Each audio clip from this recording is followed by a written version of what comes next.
ओम श्री गुरुभ्यो नमः। शुक्लांबरधरं विष्णुं शशिवर्णं चतुर्भुजं प्रसन्नवदनं ध्यायेत् सर्वविघ्नोपशान्तये। गुरुर्ब्रह्मा गुरुर्विष्णुः गुरुर्देवो महेश्वरः गुरुः साक्षात् परं ब्रह्म तस्मै श्रीगुरवे नमः। सरस्वती नमस्तुभ्यं वरदे कामरूपिणी विद्यारम्भं करिष्यामि सिद्धिर्भवतु मे सदा। पीताम्बरं करविराजितशङ्खचक्रकौमोदकी सरसिजं करुणासमुद्रं राधासहायमतिसुन्दरमन्दहासं वातालयेशमनिशं हृदि भावयामि। ॐ नमो भगवते वासुदेवाय। ॐ श्रीकृष्णाय परब्रह्मणे नमः। अथ श्रीमन्नारायणीयं प्रथमं दशकं भगवन्महिमानुवर्णनम्। सान्द्रानन्दावबोधात्मकमनुपमितं कालदेशावधिभ्यां निर्मुक्तं नित्यमुक्तं निगमशतसहस्रेण निर्भास्यमानम्। अस्पष्टं दृष्टमात्रे पुनरुपुरुषार्थात्मकं ब्रह्मतत्त्वं तत्तावद्भाति साक्षात् गुरुपवनपुरे हन्तभाग्यं जनानाम्। एवं दुर्लभ्यवस्तुन्यपि सुलभतया हस्तलब्धे यदन्यत् तन्वा वाचाधिया वा भजति बत जनः क्षुद्रतैव स्फुटेयम्। एते तावद्वयन्तु स्थिरतरमनसा विश्वपीडापहत्यै निःशेषात्मानमेनं गुरुपवनपुराधीशमेवाश्रयामः। सत्त्वयत्तत्पराभ्यामपरिकलनतो निर्मलं तेन तावद्भूतैर्भूतेन्द्रियैस्ते वपुरिति बहुशः श्रूयते व्यासवाक्यम्। तत्स्वच्छद्वाद्यदच्छादितपरसुख चिद्गर्भनिर्भासरूपं तस्मिन् धन्यारमन्ते श्रुतिमतिमधुरे सुग्रहे विग्रहे ते निष्कम्पे नित्यपूर्णे निरवधि परमानन्द पीयूषरूपे निर्लीनानेकमुक्ता बलिसुभगतमे निर्मल ब्रह्म सिन्धौ कल्लोलोल्लासतुल्यं खलु विमलतरं सत्त्वमाहुस्तदात्मा कस्मान्नो निष्कलस्त्वं सकल इति वचस्त्वत्कलास्वेव भूमन्। निर्व्यापारोऽपि निष्कारणमजभजसे यत्क्रियामीक्षणाख्यां तेनैवोदेति लीना प्रकृतिरसति कल्पापि कल्पादिकाले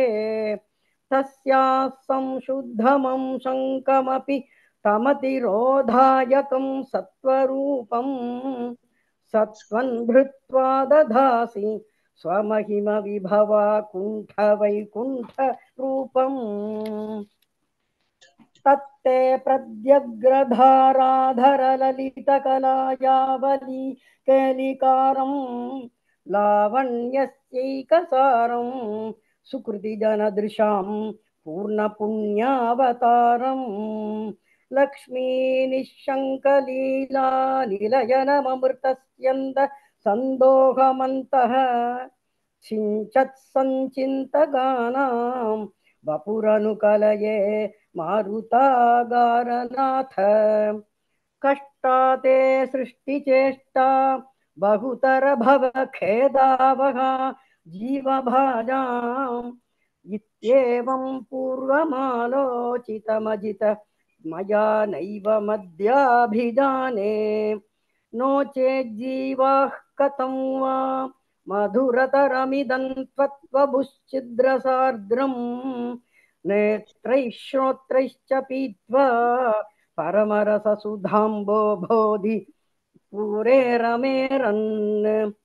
नेत्रैः श्रोत्रैश्च पीत्वा परमरससुधाम्बोधि पूरे रमेरन् नम्राणां सन्निधत्ते सततमपि पुरस्तैरनभ्यर्थितान् तानप्यर्थान् नम्राणां सन्निधत्ते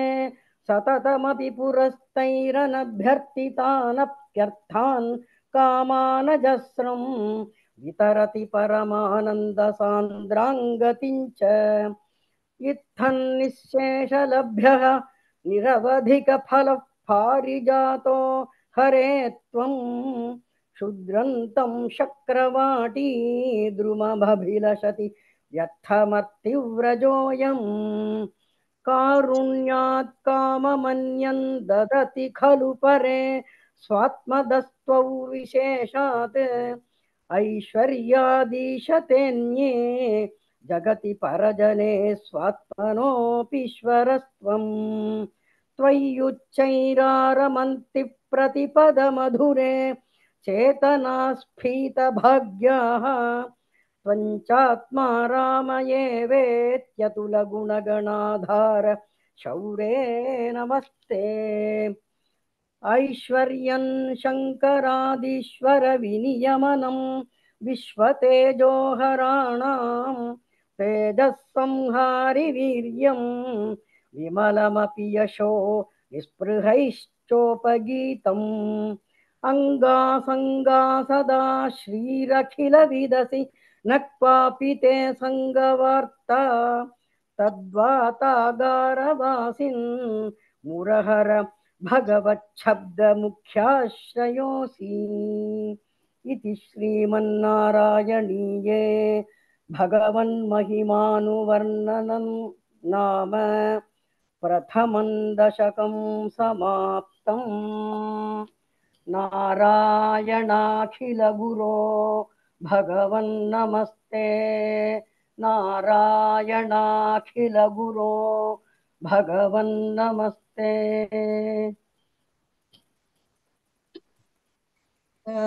द्वितीयं दशकं श्रीभगवद्रूपवर्णनम् सूर्यस्पर्धिकिरीटमूर्ध्वतिलक प्रोद्भासि फालान्तरम् कारुण्याकुलनेत्रमार्दहसितोल्लासं सुना सापुटम् गण्डोद्यन्मकराभकुण्डलयुगम् कण्ठोज्ज्वलत्कौस्तुभम् त्वद्रूपौवनमाल्यहारपटलश्रीवत्सदीप्रं भजे केयूराङ्गदकङ्कनोत्तममहारत्नाङ्गुलीयाङ्कितश्रीमद्बाहुचतुष्कसङ्गतगदा शङ्खारिपङ्केरुहाम्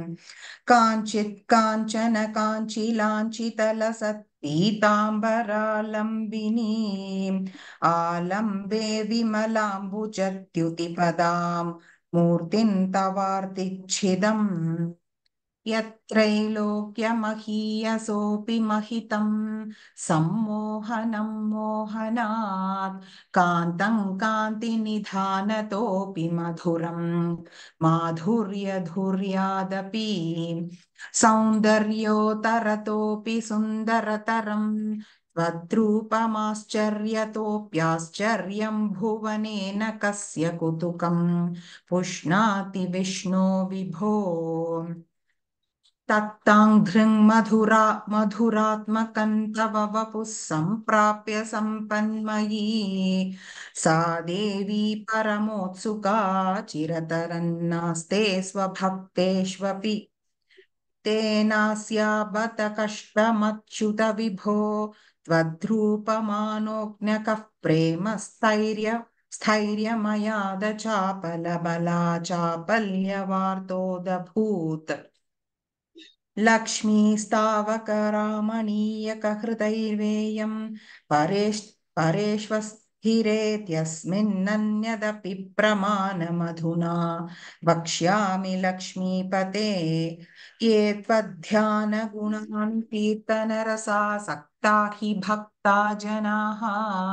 तेष्वेषा वसति स्थिरैव दयितप्रस्तावदत्तादरा एवं भूतमनोज्ञतानवसुधा निष्यन्दसन्दोहनम् त्वद्रूपं परचिद्रसायनमयं चेतोहरं शृण्वताम् सद्यः प्रेरयते मतिं मदयते रोमाञ्चयत्यङ्गकम् व्यासिञ्चन्त्यपि शीतबाष्पविसरैरानन्दमूर्च्छोद्भवैः एवं भूततया हि भक्त्यभिहितो योगः स योगद्वयात् कर्मज्ञानमयाद् भृशोतमतरो योगीश्वरैर्गीयते सौन्दर्यैकरसात्मके त्वयि खलु प्रेम प्रकर्षात्मिका भक्तिर्निश्रममेव विश्वपुरुषैर्लभ्या रमावल्लभ निष्कामन्नियतस्वधर्मचरणं यत्कर्म योगाभितं तद्दूरेत्यफलय्यदौपनिषदज्ञानोपलभ्यं पुनः तत्त्वौ व्यक्ततया सुदुर्गमतरं चित्तस्य तस्मात् विभो त्वत्प्रेमात्मकभक्तिरेव सततं स्वादीयसी श्रेयसी अत्यायासकराणि कर्मपटलान्याचर्य निर्यन्मलाः बोधे भक्ति पथे तभाप्युचितताम्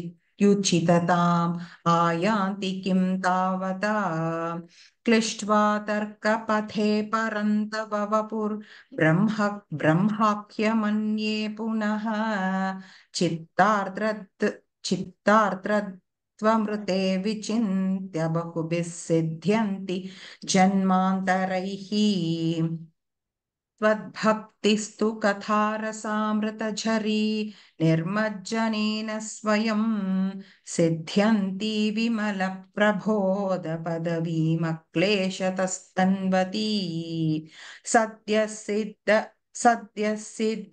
सिद्धिकरी जयत्यै विभो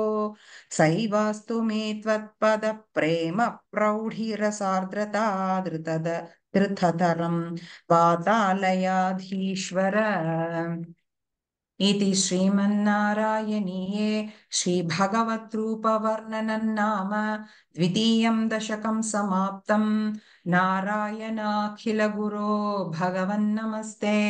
नारायणाखिलगुरो भगवन्नमस्ते अथ तृतीयं दशकं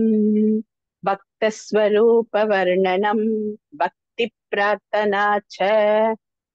पठन्तो नामानि प्रमथभरसिन्धो निपतिताः संस्मरन्तो रूपन्ते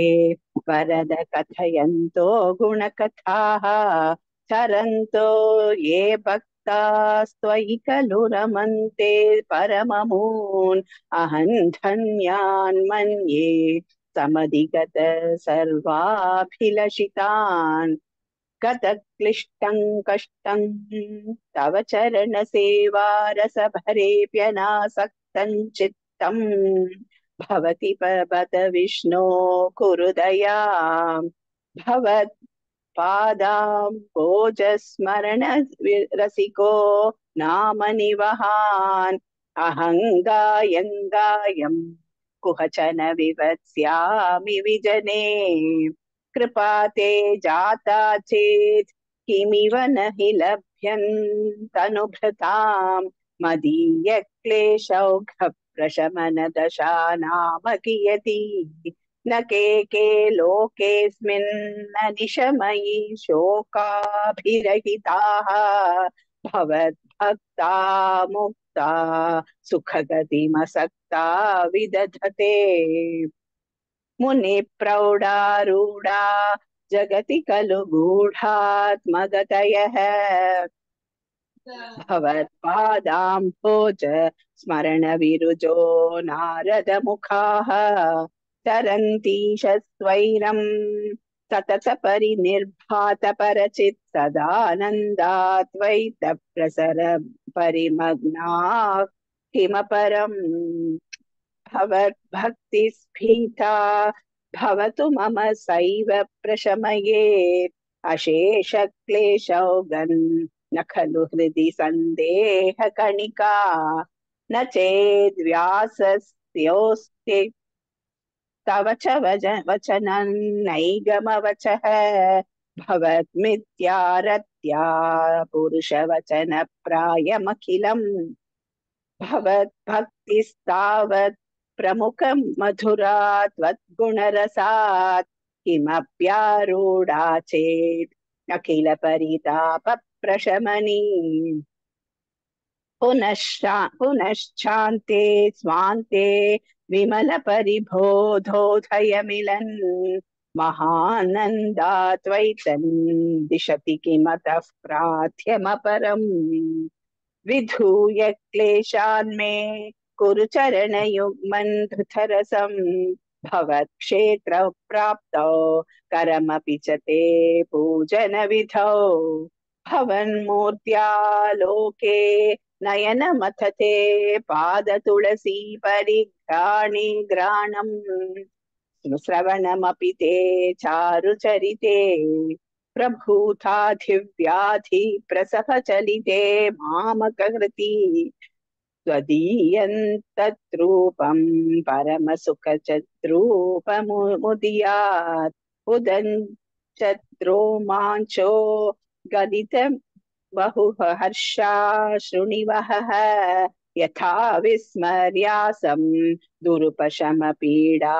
परिभवान् मरुद्गेहाधीश त्वयि खलु पराञ्चोऽपि सुखिनः भवत्स्नेही सोऽहं सुबहु परितप्ये च किमिदम् अकीर्तिस्ते मा भूत् वरद गदभारं प्रशमयन् भवद्भक्तो तं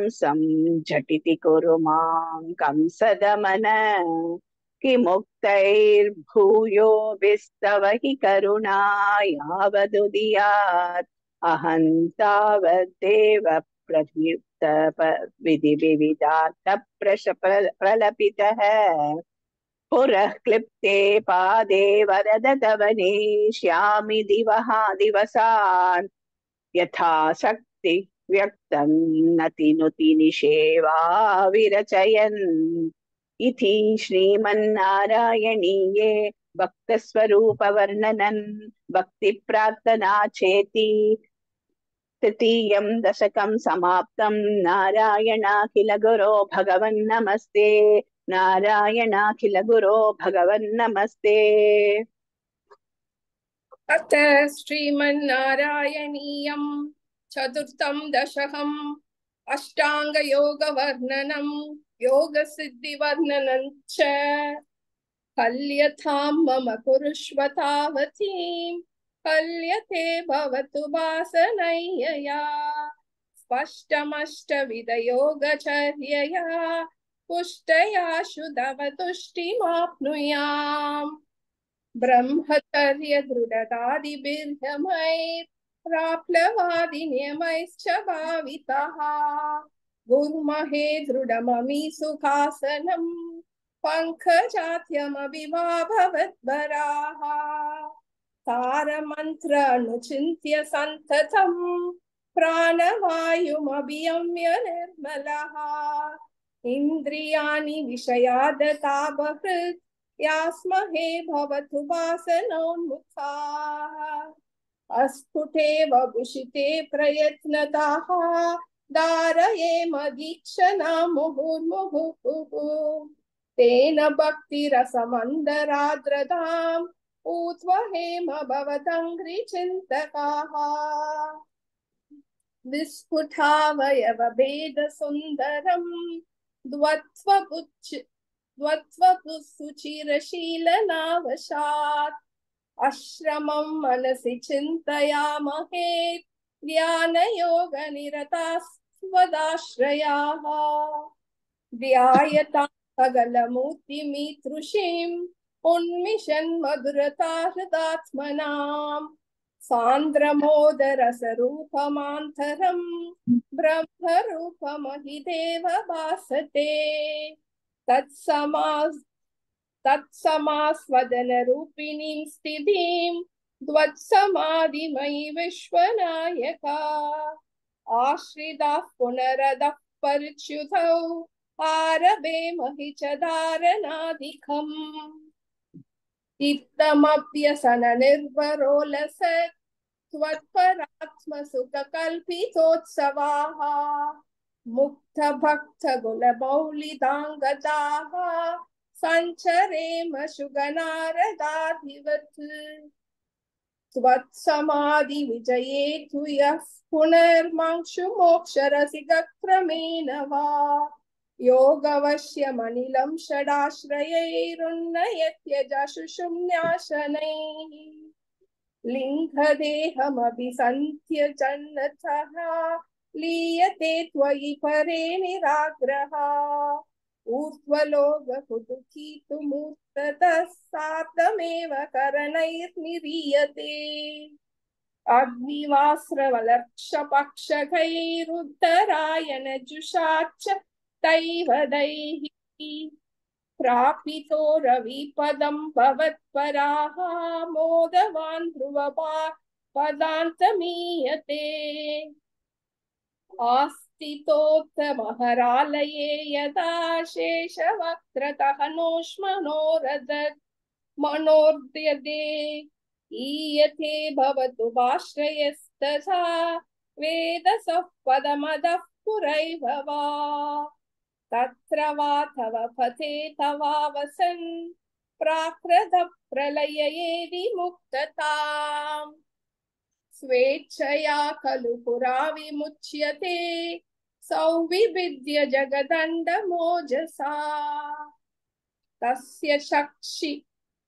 तिपयो महो निलत् यो महत् प्रकृति सप्तकावृतिः तत्तदात्मकतया विशन् सुखी याति ते पदमनावृतौ विभो अर्चिरादिगतिमीदृशिव्रजन् विच्युतिन्न भजते जगत्पदे सच्चिदात्मः भवद्गुणोदयानुच्चिरन्तमनिलेश पाहि माम् इति श्रीमन्नारायणीये अष्टाङ्गयोगवर्णनं योगसिद्धिवर्णनं चेति चतुर्थं दशकं समाप्तम्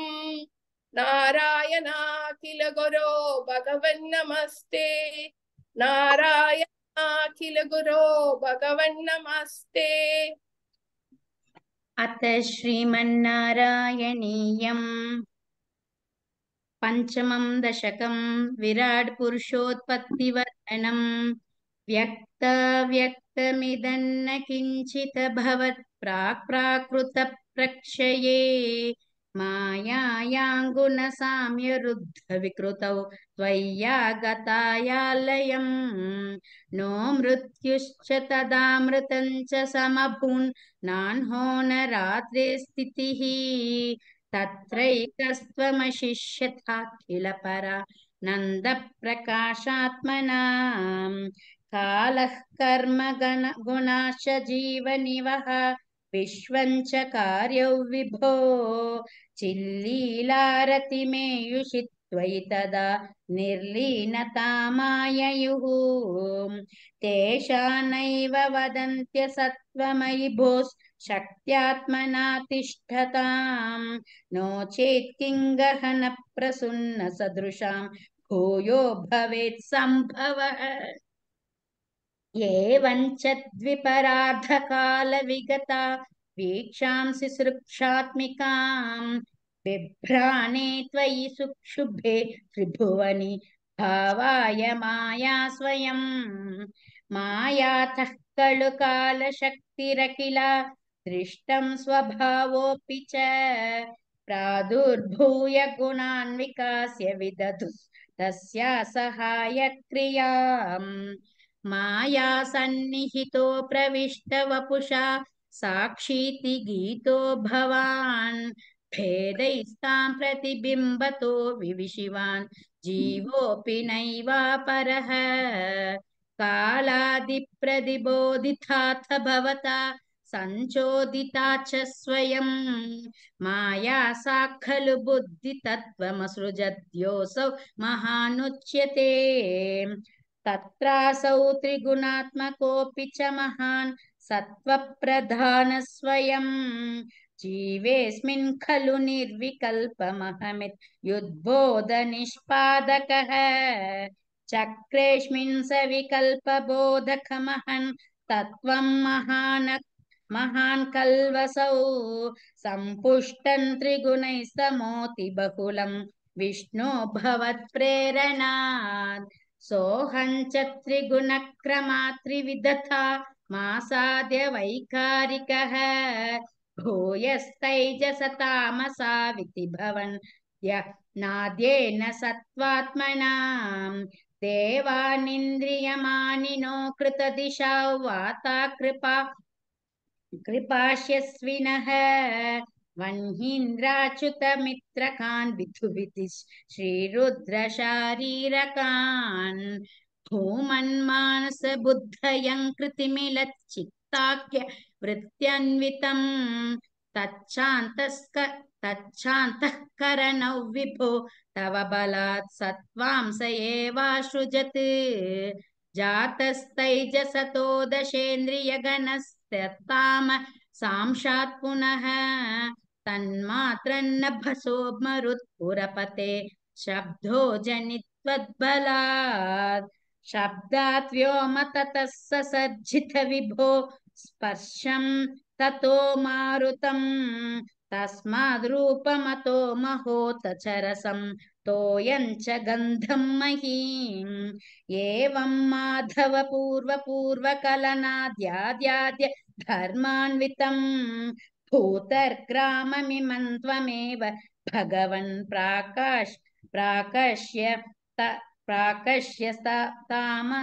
यस्तामसात् एते भूतगणास्तथेन्द्रियगणात् देवाश्च जाताः पृथक् नोषेकुर्भुवनाण्डनिर्मितविधौ देवैरमेभिस्तदा त्वन्नानाविधसूक्तिभिर्नुतगुणस्तत्त्वान्यमून्याविशन् चेष्टाशक्तिमुदीर्य तानि घटयन् ऐरण्यमण्डव्यधाः अण्डं तत्कलु पूर्वसृष्टसलिले तिष्ठत्सहस्रं समाह निर्भिन्दन्न कृताश्चतुर्दश जगद्रूपौ विराडाह्वयम् मूर्धनिवहैर्निःशेष जीवात्मकः निर्भातोऽसि मरुत्पुराधिपसमा प्रायस्व सर्वामयात् इति नारायणीये विराट् पुरुषोत्पत्तिवर्णनं नाम पञ्चमं दशकं समाप्तम् नारायणाखिलगुरो भगवन्नमस्ते नारायणाखिलगुरो भगवन्नमस्ते अथ श्रीमन्नारायणीयं षष्ठं दशकं विराट देहस्य जगदात्मत्ववर्णनम् एवं चतुर्दश जगन्मता एवं चतुर्दश जगन्मयताङ्गतस्य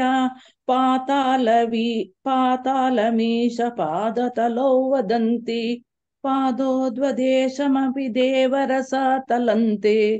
गुल्फद्वयन् खलु महातलमद्भुतात्मन् जङ्गे तलातलमथो सुतलञ्च जानु किञ्चोरुभागयुगलौ वितलातले द्वे शोणीतलं जगनमम्बर मङ्गनाभिः वक्षश्च चक्रनिलयस्तव चक्रपाणि ग्रीवामहस्तव मुखञ्च जनस्तपस्तु भालं शिरस्तव समस्तसमयस्य सत्त्वम् एवं जगन्मयतनु जगदाश्रितैरप्यन्यैर् निबद्धवपुषे भगवन्नमस्ते वद्ब्रह्मरन्ध्रपदमीश्वर विश्वकन्द छन्दांसि केशव घनास्तव केश पाशाः उल्लासि चिल्लियुगलन् द्रुहिणस्य गेहम् लक्ष्माणि रात्रिदिवसौ सविता च नेत्रे निःशेष विश्वरचना च कटाक्षमोक्षः कर्णो दिशोऽश्वियुगलं तव नासिके द्वे लोभत्रपे च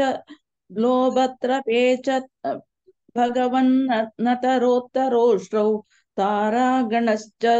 दशनाश्च मनश्च दंष्ट्रा मायाविलासहसितं स्वसितं समीरः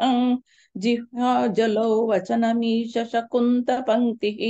सिद्धादयः स्वरगणा मुकरन्ध्रमग्निः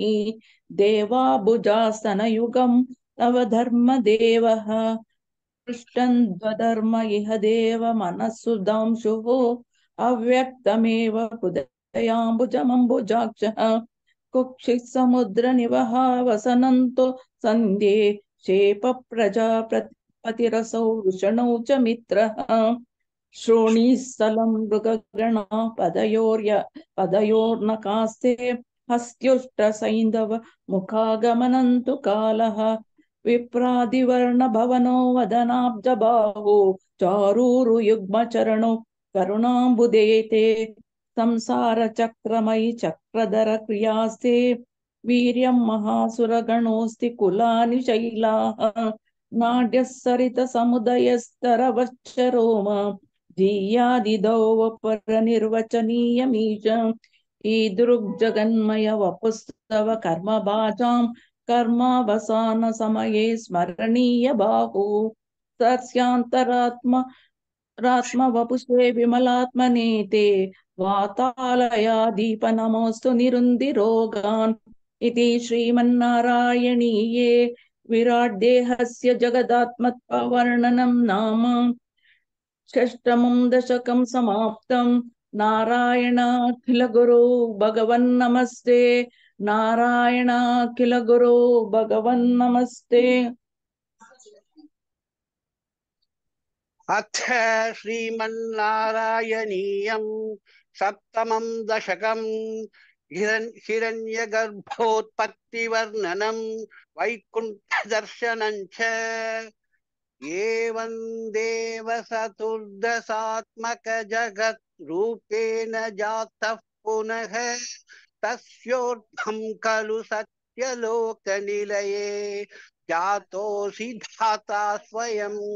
यं संसन्ति हिरण्यगर्भमखिल त्रैलोक्य जीवात्मकं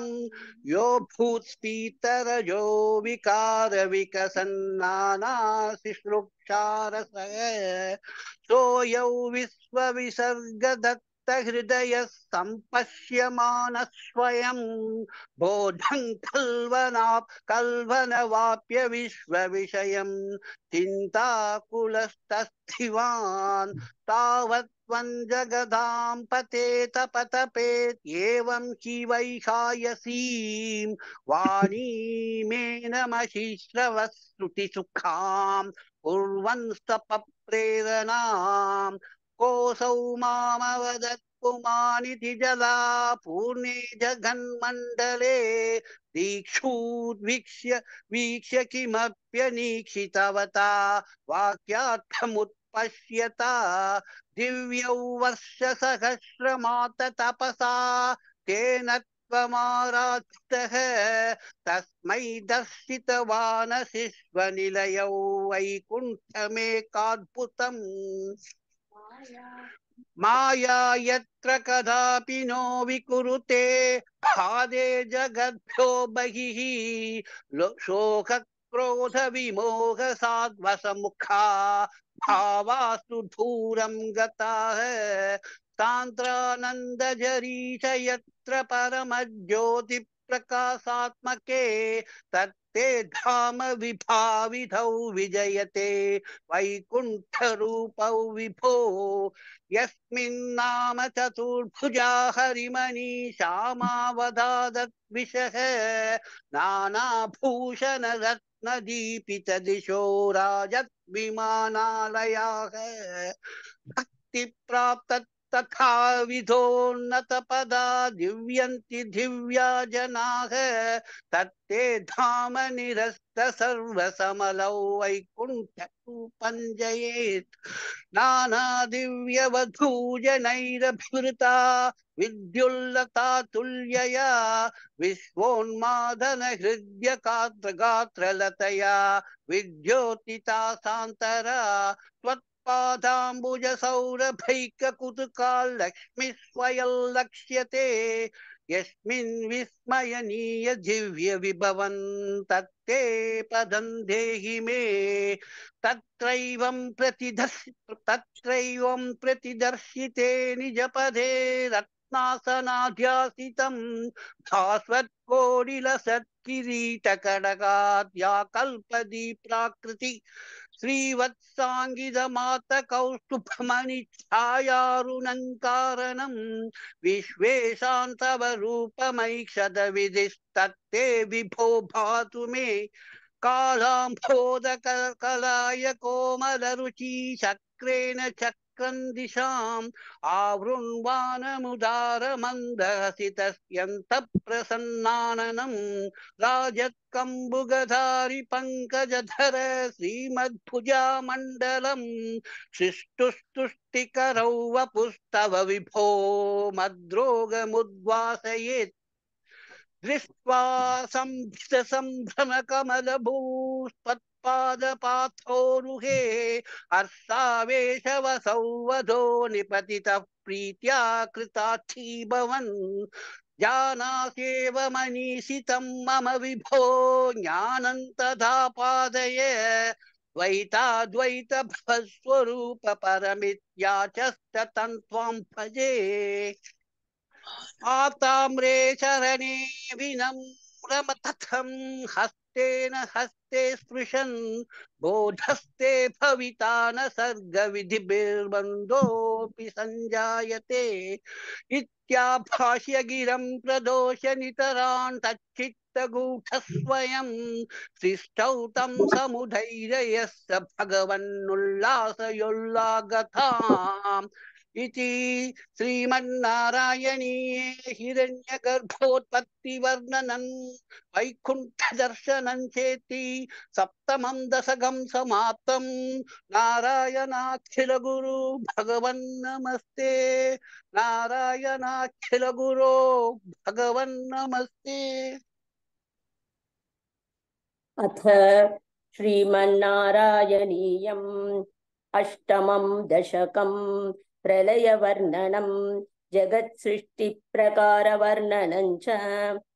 एवं तावत् प्राकृतप्रक्षयान्ते ब्राह्मे कल्पे ख्यादिमे लब्धजन्मा ब्रह्मा भूयस्त्वत्त एवाप्यवेदान् सृष्टिं चक्रे पूर्वकल्पोपमानाम् सोऽयं चतुर्युगसहस्रमितान्यहानि तावन्मिताश्च रजनीर्बहुशो निनाय निद्रात्यसौ त्वयि निलीय समं स्वसृष्टैः नैमित्तिकप्रलयमाकुरतोऽस्य रात्रिम् अस्मादृशां पुनरहर्मुखकृत्य तुल्यां सृष्टिं करोत्यनुदिनं स भवत्प्रसादात् प्राग्ब्राह्मः कल्पजनुषां च परायुषां तु सुप्तप्रबोधनसमाप्ति तदापि सृष्टिः पञ्चाशदब्दमधुना त्ववयोधरूपम् एकं परार्थमतिवृत्य हि वर्तते सो तत्रान्त्यत्रिजनितान् कथयामि भूमन् पश्चादिनावतरणे च भवद्विलासान् दिनावसानेऽथ सरोजयोनिः सुषुप्तिकामस्त्वयि सन्निलिल्ये जगन्ति चट्वज्झठरं समीयुः तदेदमेकार्णवमास विश्वम् तवैव वेशे फणिराजिशेषे जलैकशेषे भुवने स्म शेषे आनन्दसान्द्रानुभवस्वरूपः स्वयोगनिद्रा परिमुद्रितात्मा कालाख्यशक्तिं प्रलयावसाने प्रबोधयेत्यादिशताकिलादौ त्वया प्रसुप्तं परिसुप्तशक्तिव्रजेन तत्राखिलजीवधाम्ना चतुर्युगाणां च सहस्रमेवं त्वयि प्रसुप्ते पुनरद्वितीये कालाख्यशक्तिः प्रथमप्रबुद्धा प्राबोधयत्वां किल विश्वनाथ विबुध्य चट्वञ्जलगर्भशायिन् विलोक्य लोकानखिलान् प्रलीनान् तेष्वेव सूक्ष्मात्मतया निजान्तस्थितेषु विश्वेषु ददाथ दृष्टिम् ततस्वदीयादयिनाभिरन्ध्रात् उदञ्चितं किञ्चन दिव्यपद्मम् निलीननिःशेषपदार्थमाला संक्षेपरूपं मुकुलायमानम् तदेतदम्भोरुककुट्मलन्ते कलेबरातोयपथे प्ररूढं बहिर्निरीतं परितस्फुरद्भिः स्वधामभिध्वान्तमलन्यकृन्तत् सम्फुल्लपत्रे नितरा विचित्रे तस्मिन् भवद्वीर्यधृते सरोजे सपद्मजन्मा विधिराविरासीत् स्वयं प्रबुद्धाखिलवेदराशिः अस्मिन् परात्मन्ननुपाद्मकल्पे त्वमित्थमुत्थापितपद्मयोनिः अनन्तभूमा मम रोगराशिं निरुन्धि वातालयवास विष्णो इति श्रीमन्नारायणीये प्रलयवर्णनं जगत्सृष्टिप्रकारवर्णनं चेति अष्टमं दशकं समाप्तं नारायणाखिलगुरो भगवन्नमस्ते नारायणाखिलगुरो भगवन्नमस्ते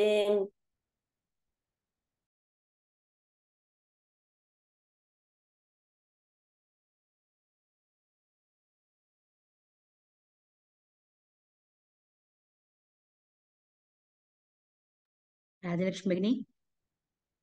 சொல்லுங்க. अथ नवमं दशकं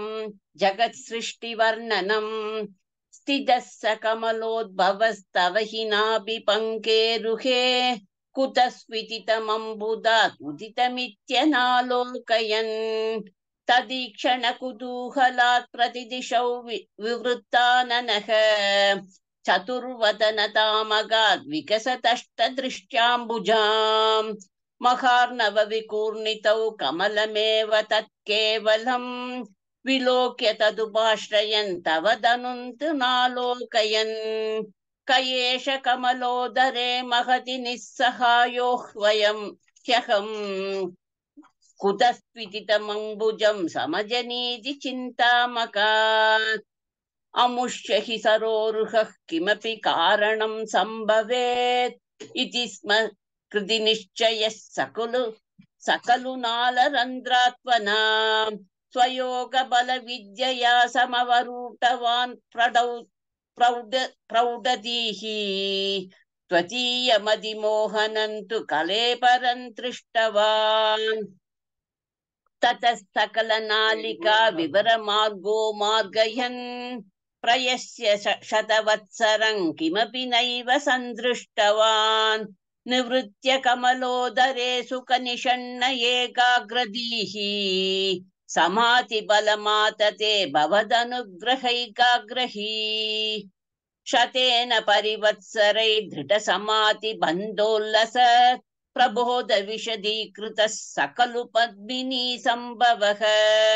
अदृष्टचरमद्भुतं तव हि रूपमन्तर्दृशा व्यचष्ट परिदुष्टदीर्भुजगभोगभागाश्रयम् किरीटमकुटोल्लस कटकहार केयूरयुङ्मणिस्फुरितमेकलं सुपरिवीत पीताम्बरम् कलाय कुसुमप्रभं कलदलोल्लसत्कौस्तुभम् वपुस्तदयि भावये कमलजन्मने दर्शितम् श्रुतिप्रकरदर्शित प्रचुर वैभव श्रीपते हरे जय जय प्रभो पदमुपैषि दृष्ट्या दृशोः कुरुष्वदियमाशु मे भव निर्मितौ कर्मटाम् इति दृहिणवर्णित स्वकुणबं हि मां पाहि माम् लभस्व भुवनत्रय रचनतक्षतामक्षताम् ग्रहाण मदनुग्रहं गुरुतपक्ष भूयो विते भवत्वकिल साधनीमयि च भक्तिरत्युत्कटेत्युदीर्य किरमातता मुदितसेततां वेदसम् शतं कृततपास्ततः सकलु दिव्य संवत्सरान् अवाप्य च तपोबलं मदिफलं च पूर्वाधिकम् उदीक्ष्य किल कम्पितं पयसि पङ्कजौ वायुना भवत्बल विजृम्भितः पवनपातसी पीतवान् तवैव कृपया पुनः सरसिजेन तेनैव वशः प्रकल्प्य भुवनत्रयं प्रववृते प्रजा निर्मितौ तथा वितकृपाबरो गुरुमरीत्पुराधीश्वर त्वमाशु परिपाहि मां कुरुतयोषितैरीक्षितैः इति श्रीमन्नारायणीये जगत्सृष्टिवर्णनं नाम नवमं दशकं समाप्तम् नारायणाखिल गुरो भगवन्नमस्ते नारायणाखिल गुरो भगवन्नमस्ते अथ श्रीमन्नारायणीयं दशमं दशकं सृष्टिवैविध्यवर्णनम् वैकुण्ठवर्धितबलोऽथ भवत्प्रसादात् अम्भोजयोनिरसृजित् किल स्थास्नूनि भूरुहमयानि तथा तिरश्चां जातिं मनुष्यनिवह नपि देवभेदान् मिथ्याग्रहास्मि मतिराह विकोपभीतिः अज्ञानवृत्तिमिति पञ्चविधां स सृष्ट्वा उद्दामतामसपदार्थविधानदूनः तेने त्वदीयचरणस्मरणो विशुद्ध्यै तावत् ससर्ज मनसा सनकं सनन्दं भूयः सनातनमुनिं च सनत्कुमारं ते सृष्टिकर्मणि तु तेन नियुज्यमानाः त्वत्पादभक्तिरसिका जगृहुर्नवानीं तावत् प्रकोपमुदितं प्रतिरुन्धतोऽस्य भ्रूमध्यतो जनिमृडो भवदेकदेशः नामानि मे कुरुपदानि च विरिञ्चेत् यादौ नामानि मे कुरुपदानि च विरिञ्चेत् यादौ रुरोद किल तेन स रुद्रनामाम् एकादशाह्वयतया च विभिन्नरूपं रुद्रौ विद्धाय दयिता वनिताश्च दत्त्वा तावन्त्यदत्त च पदानि भवत्प्रणुन्नः प्राह प्रजा विरचनाय च सादरन्तम् रुद्राभिसृष्टभयदाकृतिरुद्र सङ्गसम्पूर्यमान भुवनत्रय भीतचेताः मा प्रजासृजतपश्चरमङ्गलायेत्याचष्टतं कमलभूर्भवदीरिदात्मा तस्यात्र सर्गरसिकस्य मरीचिरत्रिः तत्राङ्गिरः क्रतुमुनिः पुलः पुलस्त्यः अङ्गादजायत भृगुश्च वसिष्ठदक्षौ श्रीनारदश्च भगवन् भवदङ्घ्रिदासः धर्मादिकानभिसृजन्नथ कर्दमञ्च वाणी विधाय विधिरङ्गज सङ्कुलोऽभूत् त्वद्बोधितैः सनक दक्षमुखैस्तनूजैः उद्बोधितश्च वैरराम तमो विमुञ्चन् वेदान् पुराणनिवहानपि सर्वविद्याः कुर्वन्निजाननगणात् चतुराननोऽसौ पुत्रेषु तेषु विनिधाय स सर्गवृद्धिम् अप्राप्नुवंस्तव पदाम्बुजमाश्रितोऽभूत् जानन्नुपायमथ तेहमजो विभज्य स्त्रीपुंसभावमभजन्मनुतत्त्वधूभ्यां ताभ्यां च मानुषकुलानि विवर्धयं स्वं गोविन्दमारुतपुरेश निरुन्धिरोगान् इति श्रीमन्नारायणीये सृष्टिवैविध्यवर्णनं नाम दशमं दशकं समाप्तं नारायणाखिलगुरो भगवन्नमस्ते नारायणाखिलगुरो भगवन्नमस्ते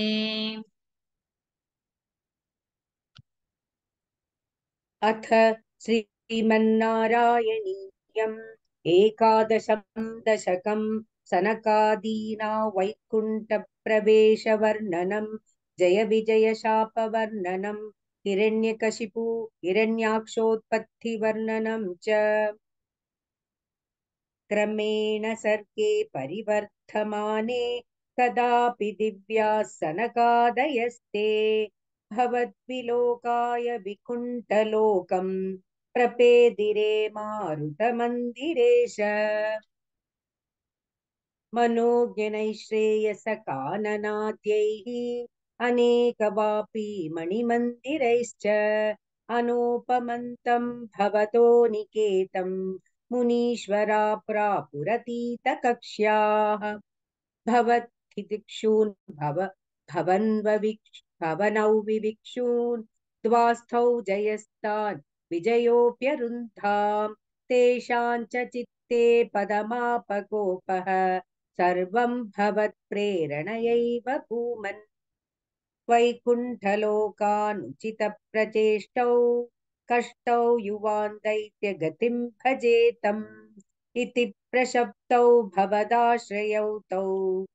हरिस्मृतिर्नोस्मितिनेमतुस्तान् तदेतदाज्ञाय भवानवाप्तः सहैव लक्ष्म्या बहिरम्बुजाक्ष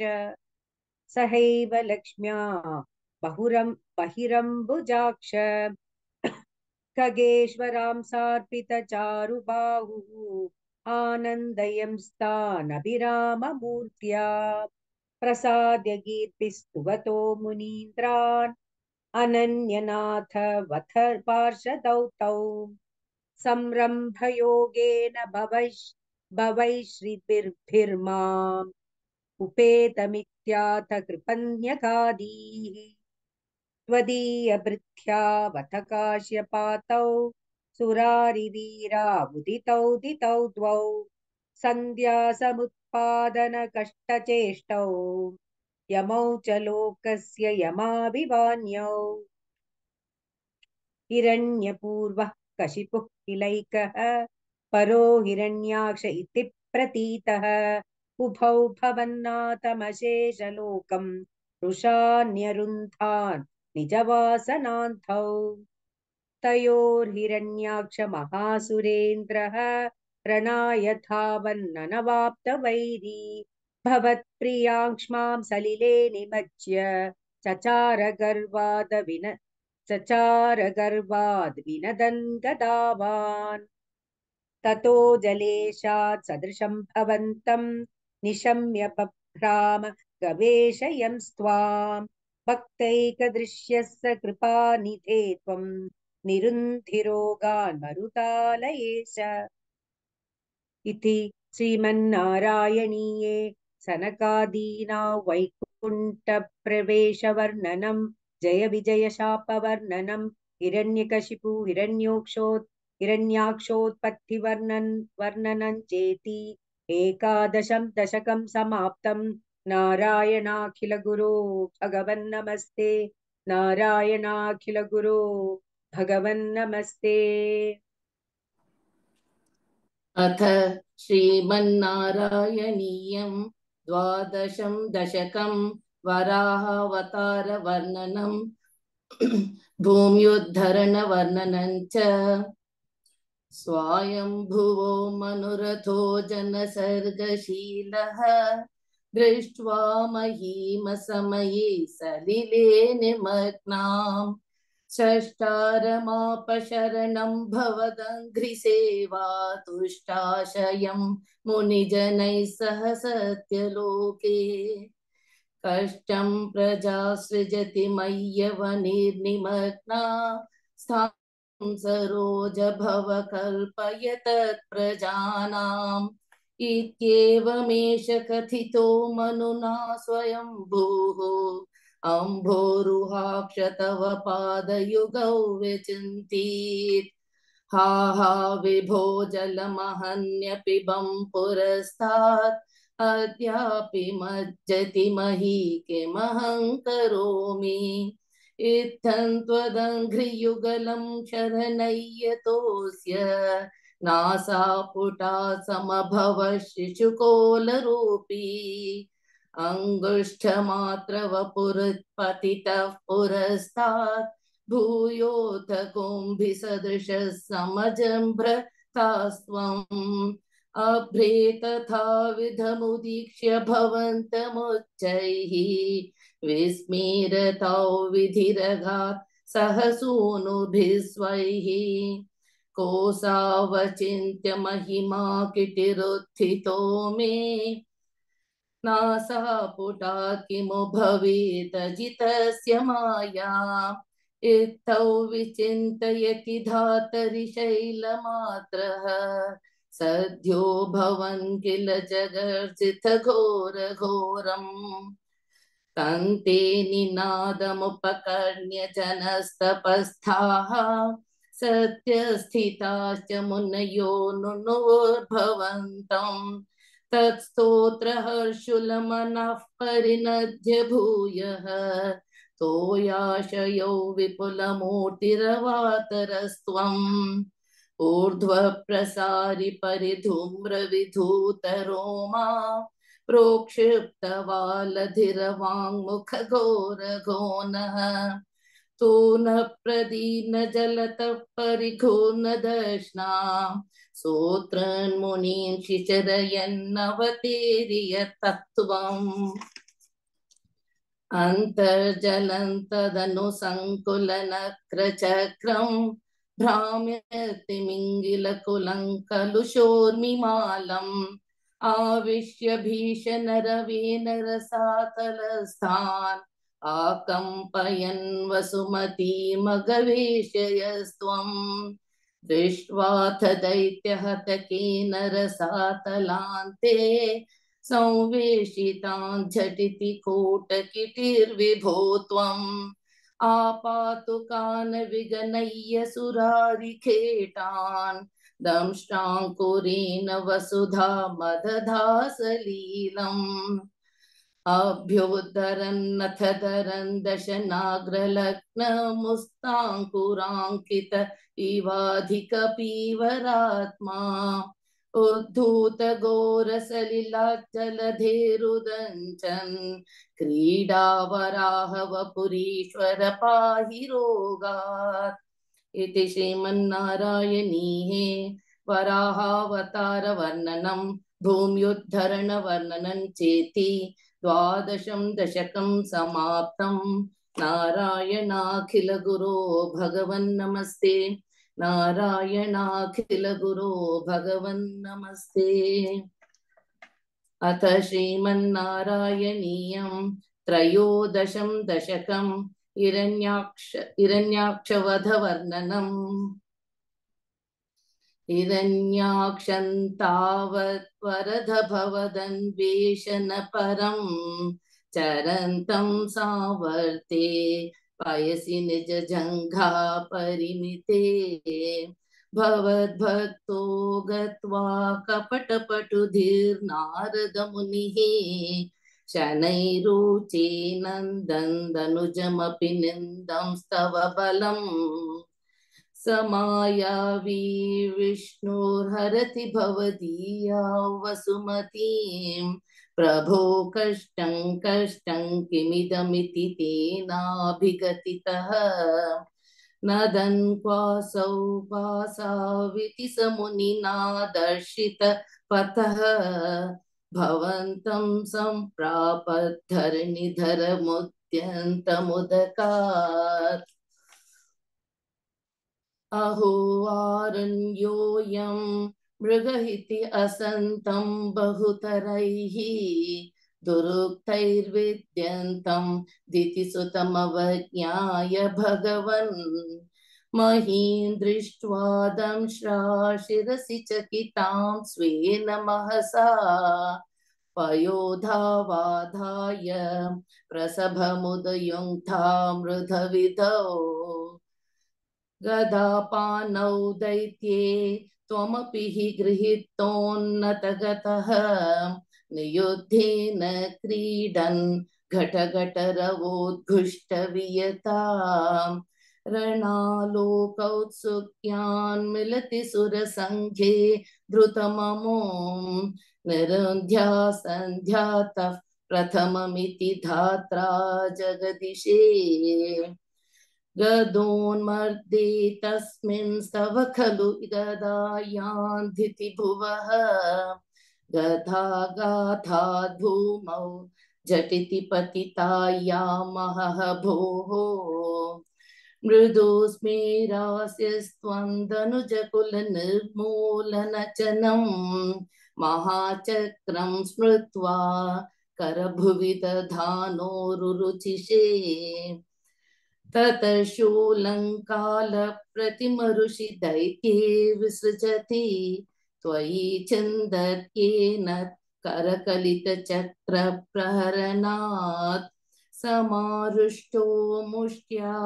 स खलु विदुदं स्वां समतनोत् गलन्माये माया स्वयि खिल जगन् मोहनकरीः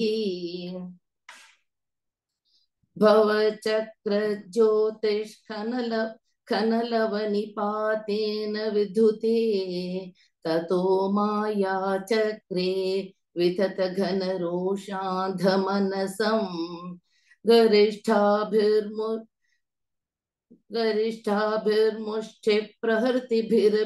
गरिष्ठाभिर्मुष्टिप्रहृतिभिरभिघ्नन्तमसुरं स्वपादाङ्गुष्ठेन श्रवणपदमूले निरवधिः महाकाय सोऽयं तव चरणपातप्रमथितः गलद्रक्तो वक्त्रादपददृशिभिः श्लाघित हतिः तदा त्वामुद्दाम प्रमदभरविद्योतिहृदयाः मुनीन्द्रा सान्द्राभ्यस्तुतिभिरनुवन्नध्वरतनुं त्वचिच्छन्दो रोमस्वपि कुशघनश्चक्षुषि धृतं चतुर्होतारोघ्रौ सुग्रपि वदने चोदर इडा ग्रहाजिह्वायान्ते परपुरुषकर्णे च चमसाः विभो सोमो वीर्यं वरदगलदेशेऽप्युपसदः मुनीन्द्रैरित्यादिस्तवनमुखरैर्मोदितमनाः महीयस्यां मूर्त्या विमलतरकीर्त्या च विलसन् स्वधिष्ण्यं सम्प्राप्तः सुखरसविहारी मधुरिपो निरुन्ध्यारोगं मे सकलमपि वातालयपते इति श्रीमन्नारायणीये हिरण्याक्षवधवर्णनं नाम त्रयोदशं दशकं समाप्तम्। नारायणाखिलगुरो भगवन् नमस्ते। नारायणाखिलगुरो भगवन् नमस्ते। अथ चतुर्दशं दशकं कपिलोपाख्यानम्। समनुस्मृततावकाङ्घ्रियुग्मः समनुः पङ्कजसम्भवाङ्गस्जन्मा निजमन्तरमन्तरायहीनं चरितं ते कथयन् सुखं निनाय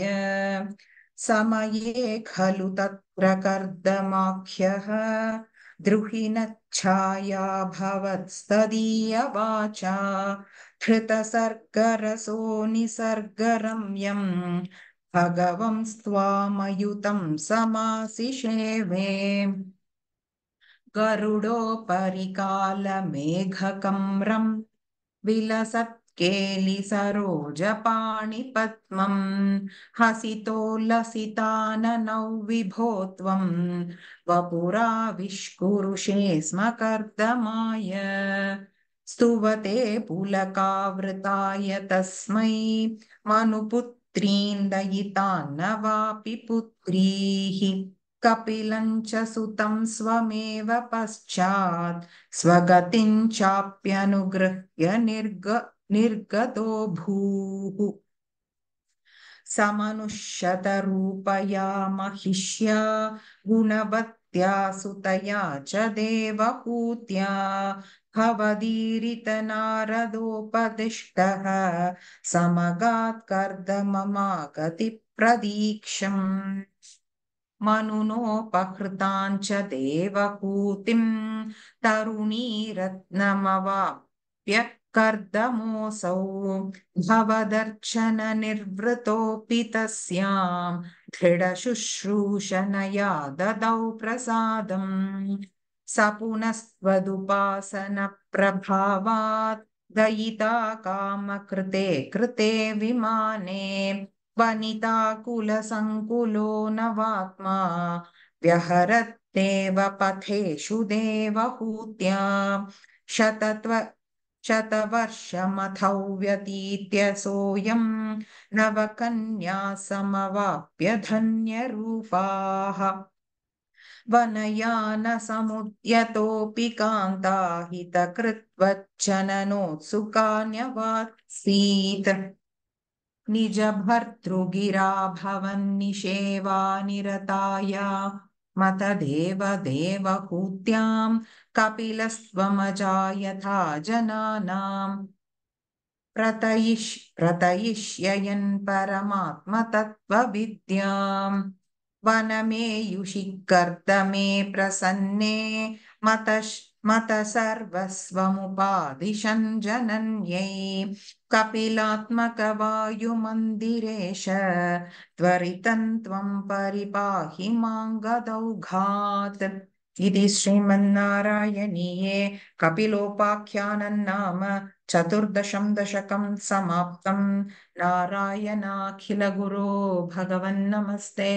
नारायणाखिलगुरो भगवन्नमस्ते। अथ पञ्चमं दशकं कपिलोपदेशः मतिरिह गुणसत्ता बन्धकृत्येष्वसत्ता त्वमृतकृदुपरुन्धे भक्तियोगस्तु सत्यं महदनुगमलभ्या भक्तिरेवात्र साध्या कपिलतनुरिति त्वं देवहूत्यैर्यगादीः प्रकृति महदहंकाराश्च मात्राश्च भूतान्यपि कृदपि साक्षी पुरुषः पञ्चविंशः इति विदित विभागो मुच्यते सौ प्रकृत्या कपिलतनुरिति त्वं देवहूत्यैर्यगादीः प्रकृतिगतगुणौघैर्नाच्यते पूरुषोऽयं यति तु सजति तस्यां तद्गुणास्तं भजेरन् मदनुभजन तत्त्वालोचनैः साप्यपेयात् कपिलतनुरिति वन्दे बहुत्यैर्यगादीः विमलमतिरुपातैरासनाद्यैर्मदङ्गम् गरुडसमधिरूढं दिव्यभूषायुधाङ्गम् रुचितुलिततमालं शीलयेतानुवेलं कपिलतनुरिति वन्दे बहुत्यैर्यगादीः मम गुणगणलीला कर्णनैष्कीर्तनाद्यैः मयि सुरसरिदोघप्रख्यचित्तानुवृत्तिः भवति परमभक्तिः सा हि मृत्योर्विजेत्री कपिलतनुरिति वन्दे बहुत्यैर्यगादीः अहह बहुलहिंसा सञ्चितार्थैः कुटुम्बं प्रतिदिनमनुपुष्णन् त्रिजितो बाललाली विशतिः गृहसक्तो यातनां मय्यभक्तः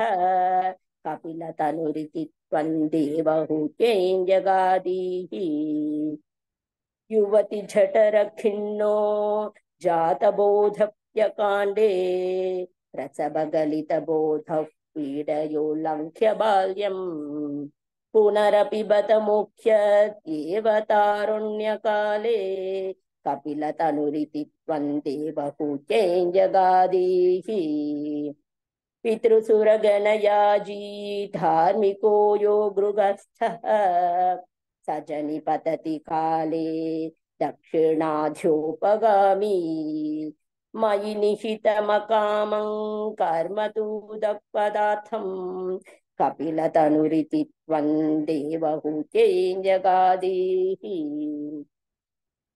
इति सुविदितवेद्यां देवहे देवहूतिं